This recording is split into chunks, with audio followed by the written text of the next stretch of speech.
অনেকদিন পর আজকে আসলাম একটা বার্থডে পার্টিতে। তো এখানে কেক কাটা হচ্ছিল আর এখানে প্রচুর লোকজন ছিল।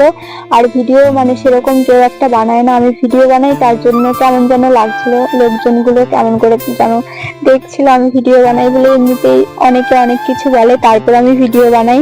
কি আর করা যাবে, আমার যখন মানে ইচ্ছে, এটা শখ বলতে পারো আমার, তাই আমি ভিডিও বানাই। তো সকালবেলা যখন আমরা 10:30টার দিকে আসছিলাম ট্রেন থেকে নামার পর এত বৃষ্টি শুরু হয়েছে গাইস, তোমাদেরকে কি আর বলবো। 1 ঘন্টার মতো এত বৃষ্টি হয়েছে যে বেরোনো যাচ্ছিল না, সবাই পুরো স্টেশনে বসেছিল।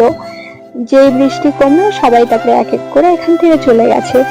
আর আমাদের বাড়িতে মানে অনেকে আমরা গিয়েছিলাম, মা কাকি ভাই বোন মানে সবাই গিয়েছিলাম।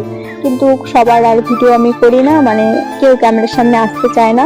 তারপরে বার্থডে গালের জন্য কিছু গিফট নিতে হবে, তাই চলে আসলাম শপিং মলে। তো এখানে প্রচুর কিছু ছিল। আর এই যে হোয়াইট আর পিঙ্ক কালার যে ড্রেসটা দেখতে পাচ্ছ, এটা আমার প্রচুর পছন্দ হয়েছিল, খুব সুন্দর লাগছিল। কিন্তু এটা হবে না, এটা 1.5 বছর বেবিদের জন্য একদম ঠিকঠাক। কিন্তু ওর তো 3 বছর বয়স, ওর হবে না, তাই চলে আসলাম এখানে ব্যাগ নিতে। তো এখানে এই পিঙ্ক কালার ব্যাগটা নিয়েছিলাম। তো এটা নাকি বার্থডে গার্লের খুব পছন্দ হয়েছে, আমারও মানে ভীষণ ভালো লেগেছে। আমার পিঙ্ক কালার খুব মানে পছন্দ, আমার পিঙ্ক কালারটা খুব ভালো লাগে। আমি যে কোনো ড্রেস পিঙ্ক নয় হোয়াইট এরকম কালারে আমি ড্রেস কিনি।